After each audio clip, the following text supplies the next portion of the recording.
إذا آتاك الله الدار الآخرة ولا تنس نصيبك من الدنيا. It's a balance between ibadah, it's a balance between the belief and the actions that we do. And He knew when Allah subhanahu wa ta'ala gave us all these ibadah that we have to do, He knew that it's not always that we'd be able to do it because we have excuses. He knew that we'll not be able to read the Quran day and night, all night. As Rasulullah sallallahu alayhi wa sallam in the surah of Al-Muzammil, Allah subhanahu wa ta'ala tells him, إِنَّ رَبَّكَ يَعْلَمُ أَنَّكَ تَقُومُ أَدْنَى مِنْ ثُلُثَيِ اللَّيْلِ وَنُصْفَهُ وَثُلُثَهُ وَطَائِفَةٌ مِنَ الَّذِينَ مَعَكَ وَاللَّهُ يُقَدِّرُ اللَّيْلَ وَالنَّهَارَ.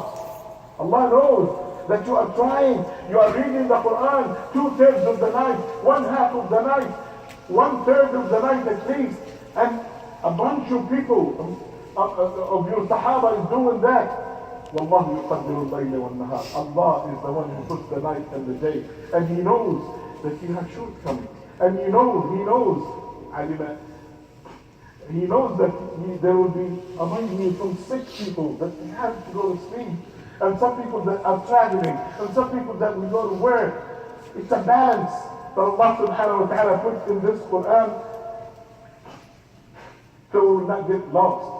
It's a balance of the way we treat each other, the way we deal with each other, the way we deal with our wives or spouses, the way we deal even with our governments.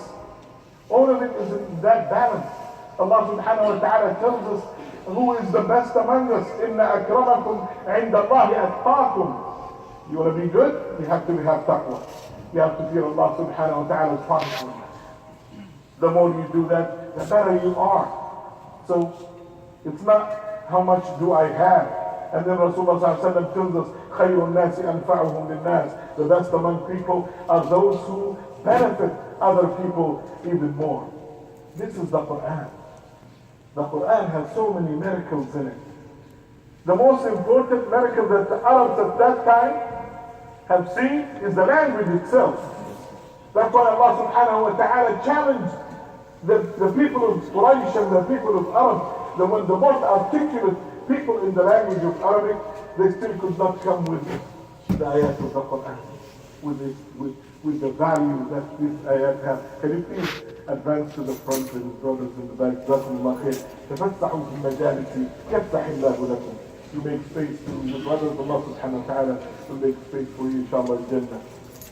We have this science, the miracles of the science in the Quran, and nowadays we are seeing more and more of that. We have so many different kinds of miracles, but the most miracles that we can see until today and tomorrow, and people even now, we don't even those who speak Arabic, they're not very good at the Arabic language, but there's one thing that we all see. The effect of the Quran on the person once he or she decides to embrace it, once he or she decides to follow it. Subhanallah al-Azim. One of the brothers the other day, he was telling me he was in Beirut, in Lebanon. He's from Lebanon. He said, we were going to the masjid and we saw this person that I hardly knew. So I stopped. Assalamu alaikum, how are you? Anyway, he dragged him to the masjid. Somehow Allah subhanahu wa ta'ala enabled him to take him with him to the masjid. After the salah, they sat down and he noticed his hand. There's scratches in his hand, a wound in his hand. He said, what is this all about? He said, tell me the truth, brother. When I met you, I had just tried to kill myself, but it didn't work. And when you stopped me and brought me to the masjid, I was going. My intention was, I'm going to this one place, I'm going to hang myself. Subhanallah. But he found somebody to take his hand, bring him to the masjid, and teach him something about the Quran. From that day on, he became a da'i. SubhanAllah. The effect of the Quran on people is the best miracle. Just imagine this girl that decides to put the hijab. Yesterday she had her hair done maybe for an hour or two and the makeup and all that stuff, and she goes outside and it's normal for her. And that doesn't make her non-Muslim. Yet tomorrow she decides, I'm gonna follow the hijab way as Allah subhanahu wa ta'ala ordered me in Surah An-Nur. And the next day, the same girl that used to go out with her hair, when somebody knocks at their door, she jumps out of that room so nobody would see her without hijab. The effect of the Quran on people makes a big difference.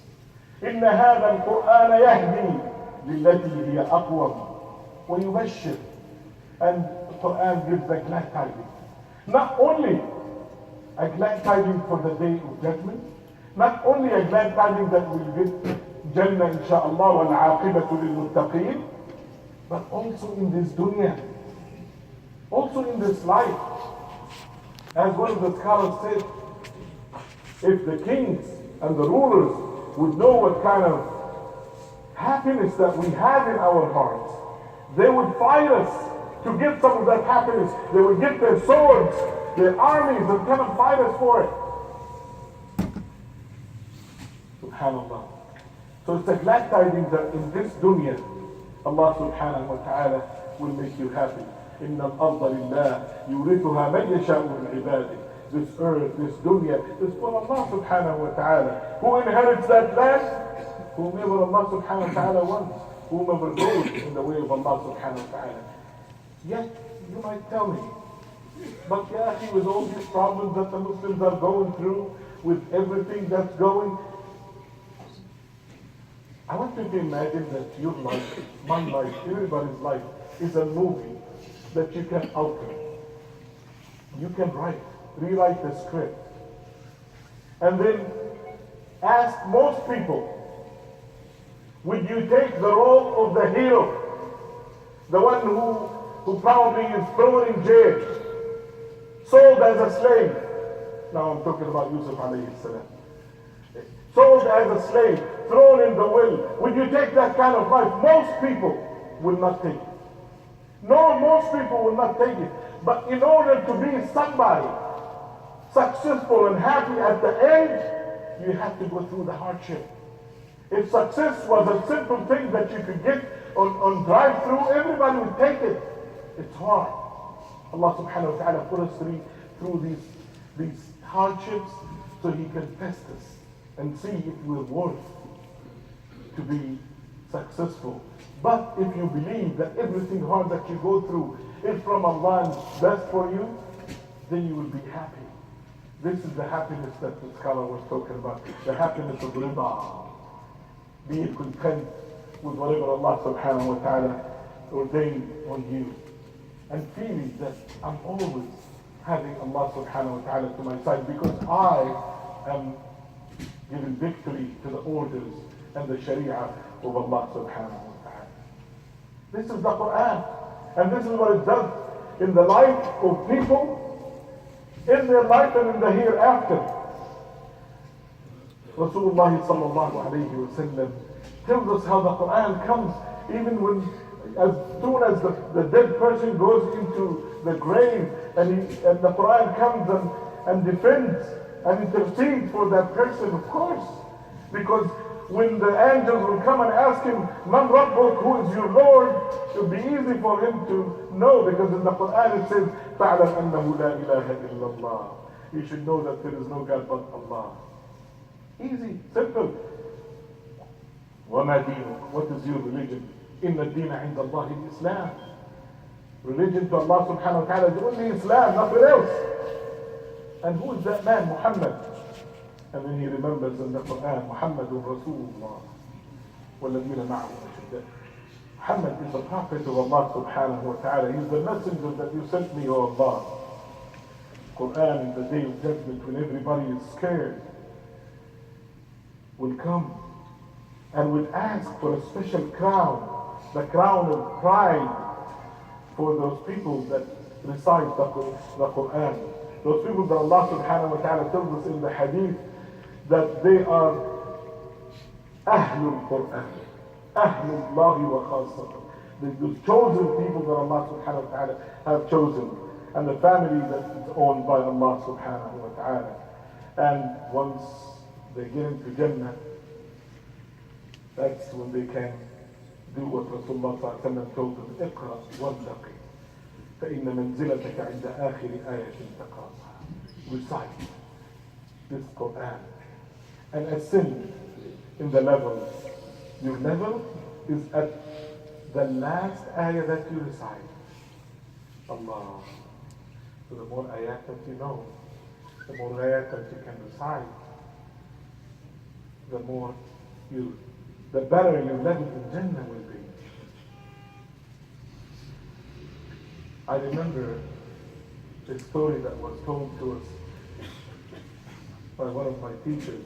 He said, I went to these old, used to be USSR, Russia at the time, and they told me a story about an old man. When he died, they found that birds were flying to prevent the sun from hurting this janazah. They wondered, what about this man? What happened to him? They went to the children went to their mother.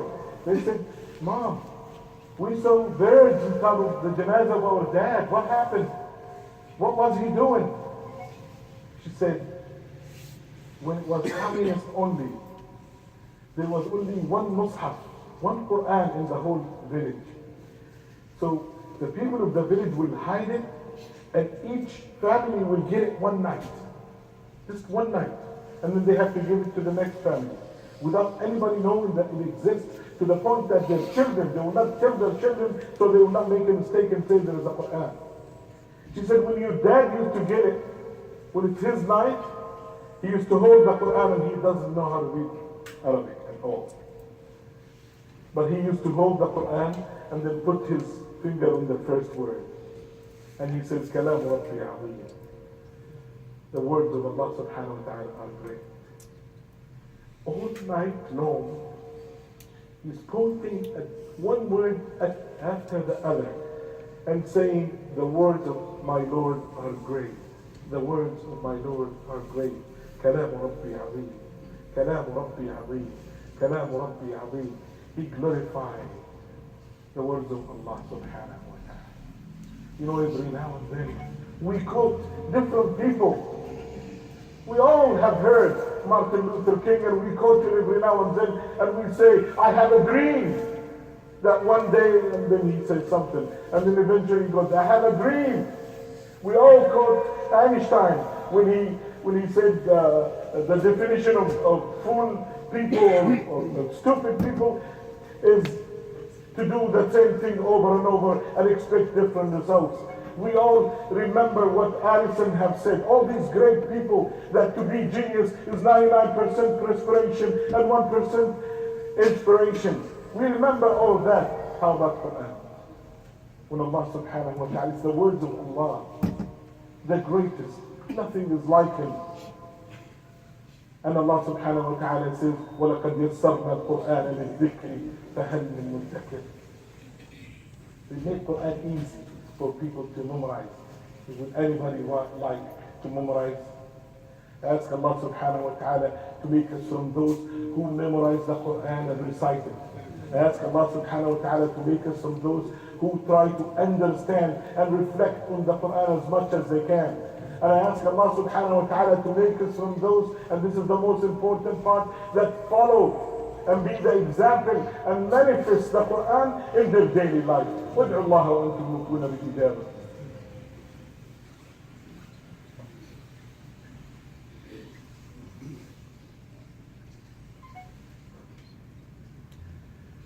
بسم الله والحمد لله والصلاة والسلام على رسول الله وعلى آله وصحبه ومن والاه. اللهم لا سهل إلا ما جعلته سهلا وأنت تجعل الحزن إذا شئت سهلا. One of the scholars says he saw Imam al-Amin al-Shanqiti, one of the greatest imams of our, at least my lifetime.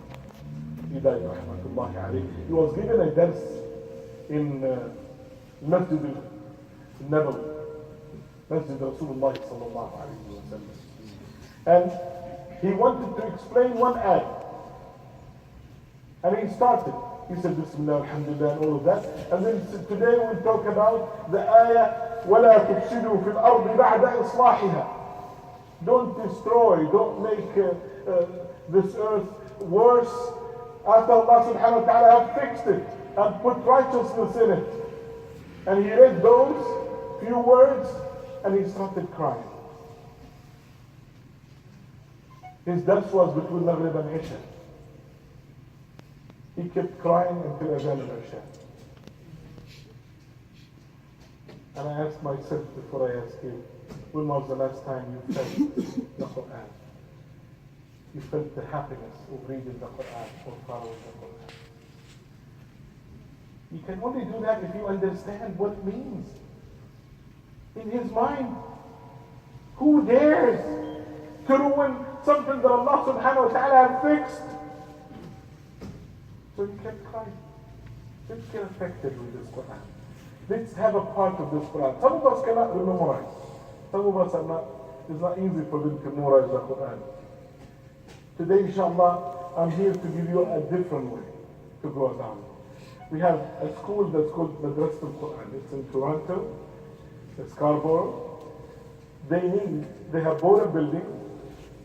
They have to pay $200,000, and they told me to come and try to help them by asking you. It's always you who can make the difference. Help us have that building, because in that building they have 150 of our youth, of our children. Some of them, they have a full-time program also for some of those that they memorize the Quran, the whole Quran. They take off their schools, they come, they have full-time school, and they will memorize the Quran at the same time. You cannot memorize it yourself? Help one of those people. Help them have their buildings they need so they can help these kids memorize the Quran. And then inshallah you will get that same ajr that they would have, or maybe their parents would have. And you will have that crown, special crown, and special treatment with Allah subhanahu wa ta'ala. Inshallah, after the salah, I would ask you if you want to partner with these kids. Those are the ones that will make a difference in our lives. Those are the ones that will fill up masajid. Alhamdulillah, this masjid is full all the time. But they're the ones who will keep these masajid full, and they will open up more masajid. That's the only way. I've been to other masajid, half empty, 1/3 empty, 3/4 empty, some masajid. When we have all these brothers that read the Quran and recite it, we will not have any empty space. And instead of having one Mexican guy stop one of my friends once in Mexico, and he said, I became a Muslim after reading the translation of Surah Al-Baqarah. You guys don't fear Allah subhanahu wa ta'ala. You're hiding this treasure from the rest of the people. You're hiding this treasure from the rest of the world. How could you do that? We inshallah want to be a part of the people that not that part that Rasulullah said, إِنَّ قَوْمِ اتَّخَذُوا هَذَا الْقُرْآنَ مَهْجُورًا. My people abandoned, my ummah abandoned the Quran. No. We want to be from the other half, inshallah. We want to be part of those who actually deliver this message and deliver this Quran to the rest of the world. I ask Allah subhanahu wa ta'ala to make us from those who follow the Quran and manifest it in their lives. اللهم اجعل القرآن العظيم ربيع قلوبنا وذهاب همنا وجلاء أحزاننا. اللهم علمنا منه ما جهلنا وذكرنا منه ما نسينا وارزقنا تلاوته آناء الليل وأطراف النهار على الوجه الذي يرضيك عنا.